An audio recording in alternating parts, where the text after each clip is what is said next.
Parce que je suis pas dans un débat de ping-pong. D'accord. Non, tous ceux qui me connaissent, moi je fais pas de débat de ping-pong, mon cher. Ce disque-là, il est rayé. Changez de disque. Alors Aïda. Mais dites-nous quel disque jouer. Xam nga c'est très facile de critiquer. C'est que d'une part, il faut regarder le verre à moitié plein et non à moitié vide. Et malheureusement, c'est ce que vous faites à tout moment. Ça c'est un chiffre. D'accord, très bien. Vous ngeen peinturer Sénégal rek on voit un Sénégal. léegi nga développer li nga doon wax. C'était important et tu as besoin de temps peut-être pour en parler. Mais Aïda, depuis quand même très longtemps suñuy ñëw dañuy wax tout le temps à chaque élection et que dañoo war a xoolaat certaines choses. Peut-être dialogue bi dinañu mën a aider ñu mettre tout ça de côté, avancer faire d'autres choses. Même bu fekkee ne que yéen ce côté social peut-être daf leen intéressé, mais c'est une bonne chose aussi ñu mën a avancer ci benn pas. En fait Néné lan moo ñu teree avancer aujourd'hui? C'est une question. Où est-ce qu'il y a des blocages? Mais justement, c'est-à-dire que dès l'instant où ñoom duutuñu baaraam fu am nu ñu koy waxetee fu am blocage góom bi nu ñuy avancer. góom bi c'est que des gens se sont mobilisés pour élire, pour faire un changement, et bu dee 4e sous-sol la ñu fekk ko ñu ngi 8e sous-sol. C'est ça la réalité bu dee on vit dans ce même Sénégal. boo gisee sax ci sañse yi ki jógee parti au pouvoir moom ñetti abdoom la dem, peut-être ñoom dunduñu ko. On parle de, en réalité, réduire le train de vie. Non, machallah, j'apprécie. Kuy xalam di ci jaayu, comme je le dis. Ils disent. Oumar. Je suis pas du pouvoir, moi je suis consultant. Oui, mais n'empêche. Je suis consultant depuis Macky Sall et je suis consultant depuis Diomaye et je le fais avec fierté. La politique que je fais, dama koy def par passion. Monsieur, c'est monsieur Man, Thiam. c'est ça, C'est ouais. monsieur Thiam. Néné, il peut me laisser apprécier le fait qu'aujourd'hui, même sur le plan vestimentaire, waa pouvoir yi boo ko xoolee ak opposition yi du benn. C'est la réalité. Mais machallah, il parle machallah catuwuma la. Il parle de la réduction du train de vie de l'État. Je me répète parce que la répétition peut être pédagogique. Loolu ñu ngi koy wax dem na sax ba taxaw ne su ma génnee sama bureau boo fa demoon tey doo fekk clim bu tàkk doo fekk lampe bu tàkk. C'est ce qu'ils disent. Mais en réalité, sur les faits, c'est autre chose que l'on voit. Un jet privé, beaucoup loué, waxuma la Dakar-Paris, je te dis pas Dakar-Afrique du Sud, dama ne la Dakar-Abidjan, bi nga xam ni Air Sénégal dafay dem. Exactement. Bi nga xam ni Air Côte d'Ivoire dafay dem. Parce que on a parlé de panafricanisme. Bu la neexee sax nga jënd billet d'avion toog première classe, du la dikkee 3 millions. Bu dee yow nga toog première classe ñeneen ñi ñu dem classe économique. ñu dem jëtu bay. ñu waaw du la dikkee 10 millions. L'aller-retour coûte entre 54 millions et 62 millions. Bu dee da ngay fay sa clim et chaque déplacement ça doit nous coûter une Prado ci li ñuy casse, réduire les trains de vie de l'État. Il a non buñ ko abalee tamit buñ ko abalee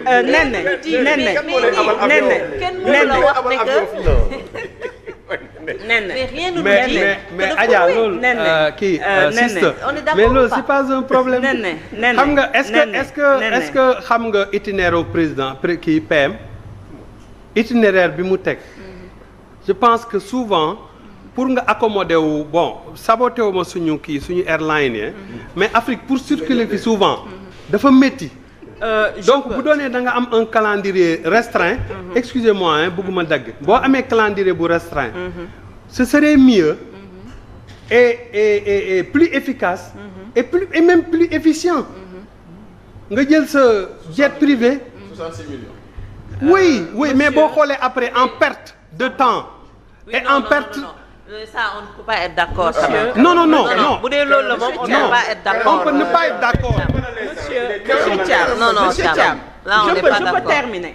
Néné xam nga On fait pas de débat personnel ici. Ici on est en train non, moi je suis très relax. Non, yow là, non, l'autre là qui. Néné. Nous on fait pas de débat La personnel. question que Regardez je pose, mes émissions. c'est la question que je pose. Man fu may dem je aujourd'hui. suis à la hauteur. Moi je Allez-y. prends des hauteurs. C'est effectivement Je suis ça. pas dans des débats de personnes. Non, ñun ñi Mais sax damay wax rek ñuy jëmale Sénégal. Allez-y. Scanner ñaata lay jar. Scanner ñaata lay jar. À peu près. C'est-à-dire sa voyage yow ñaata plateau médical la réglé ci fin fond ba. Je me rappelle que l'année dernière à Bakel il y a eu une inondation où on a même eu du mal à venir à point à ces populations. Le discours est très bien parce que c'est parce que à plus de 10 ans ils ont tenu un discours charmant, ils ont nu ñu koy traité caressé dans le sens du poil les gens. Fii est-ce que mës nga fi gis premier ministre bu loué jet privé buy utiliser même bu loué wul jet privé utiliser nu ñu koy waxee l'avion présidentiel rek moom bu ko utiliser woon combien ça nous coûte wala boog léegi dafa yegg ci benn stade boo xam ni nawlootul nit ñi waratul bokk ak ñoom vol. On peut se poser des questions parce que li ñuy def nii sur la réduction du train de vie de l'État, ça reste une phrase qui n'a pas été en réalité une promesse qui n'a pas été respectée. Donc loolu tey mënuñu ñu bañ loo ñu koy wax ay restreindre rek ni muy doxeeg li muy defi fi mu dem defi wër bi. Qu'est-ce quel a été l'apport pour le peuple sénégalais? Chaque voyage qu'il fait, les millions qu'il dépense, lan lañ ci am de plus? Liñ ci am de mooy dégg naa Mali lebal nañu 2 milliards. Mali bi nga xam ne aujourd'hui dans la journée 4 heures de courant la ñuy am par journée ñooñu lebal ñun 2 milliards. Abidjan bi mu dem. 118 milliards. Donc aujourd'hui ñun ñi ngi nekk ci benn njàkkare boo xam ni lui-même il l'a dit, il l'a redit parce qu'il dit que 4e sous-sol lañ ñu jëlee et la préoccupation c'est que quelqu'un nous dit kër gi ñu jox sama 2e femme bi c'est pas du norme luxe bi ñu war a am, c'est l'Assemblée nationale qui vote des budgets en disant machine à café de luxe. C'est des députés qui nous disent que ñun mënatuñu jël taxi mënatuñu jël clando parce que le peuple nekkatul suñu nawle nañu joxal ay Prado yoo xam ne bu ñu nee 54 millions la ñuy jaral boo gisee kii bi xaw ma nu ñu koy li ñuy defaree oto yi c'est pas entretien bi nga gis carburant bi ça nous revient au bas mot ak l'assurance à 15 millions par député par année def ko durant les 5 ans donc les voitures là vont nous coûter combien? Est-ce que c'est ça l'urgence?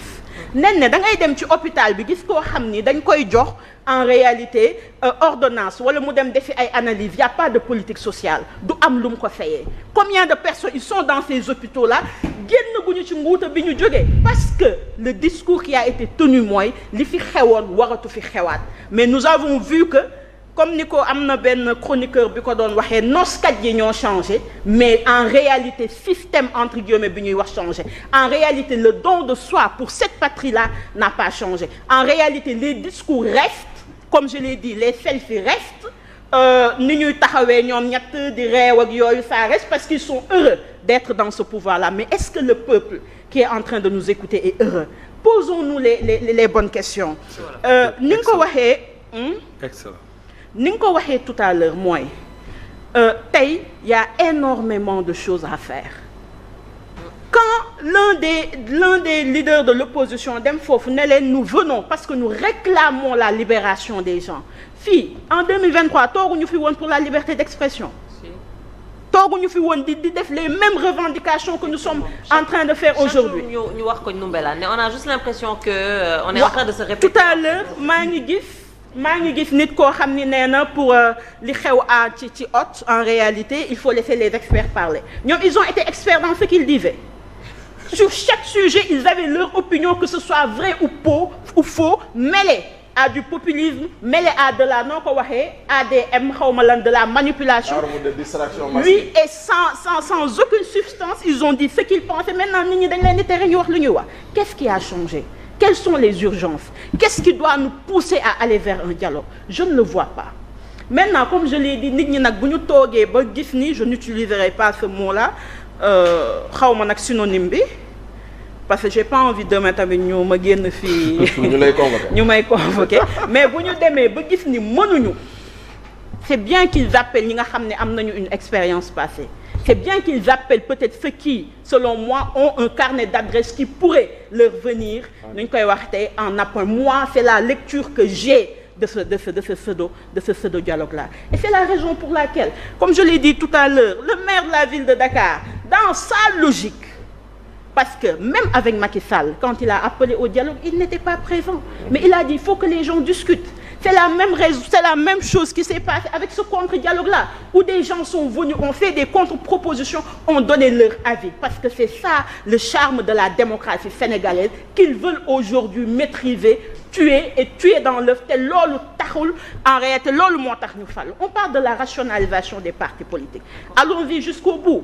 Mais est-ce un piège qu'ils vont tendre aux nouveaux qui pourraient demain, nu ñu koy waxeetee galgal leen? J'ai énormément de questions en tête pour dire, nous pouvons avoir présomption, excuse-moi bu ne, des présomptions positives parce que nit ki tamit lu muy def amal njort bu rafet. Mais les faits qui sont là aujourd'hui ne nous montrent pas qu'il y a une urgence. Tey Néné, dans 2 mois nawet bi day amaat. Est-ce que dans 2 mois tey ñiy jënd Prado yi kii di louer jet privé, est-ce que bu Bakel inondé waatee, quelle sera en réalité la réponse qu'ils donneront au peuple sénégalais? Dans 2 mois ou bien même aujourd'hui tey boo demee hôpital Fann dem hôpital Saint-Louis dem yeneen hôpitaux yi di nga gis ñoo xam ni peut-être amuñu scanner lu ñu fayee scanner, di nga gis ñoo xam ni peut-être amuñu sax lu ñu defee rajo bu 5000, di nga gis ñoo xam ni ordonnance bi ñu leen di bindal amuñu ko. Quelle est la politique sociale?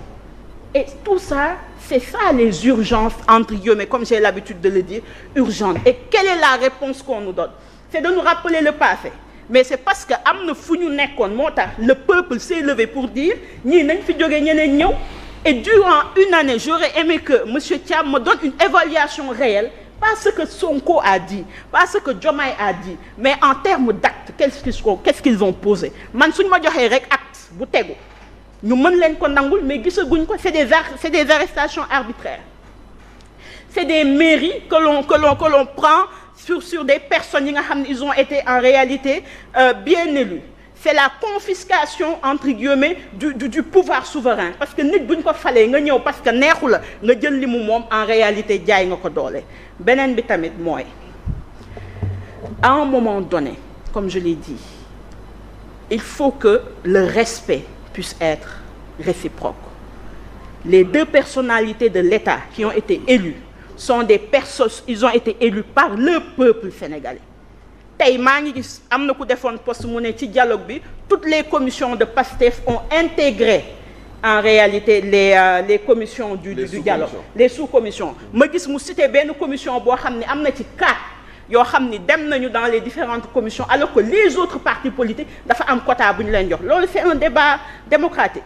Yow parti nga ñeneen ñi parti nga doo yemale le nombre bii dem, mais yow da ngay indi fukk ak juróom-ñeent keneen ki nga ni ko benn ngay indi wala 3 wala 4.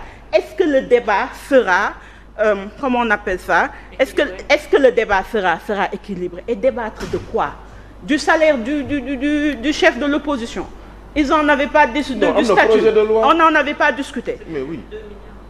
Du parrainage. Oui. Il y avait des consensus qui avaient là. Peut-être nous yu koy améliorer te gisuma l'urgence qui aujourd'hui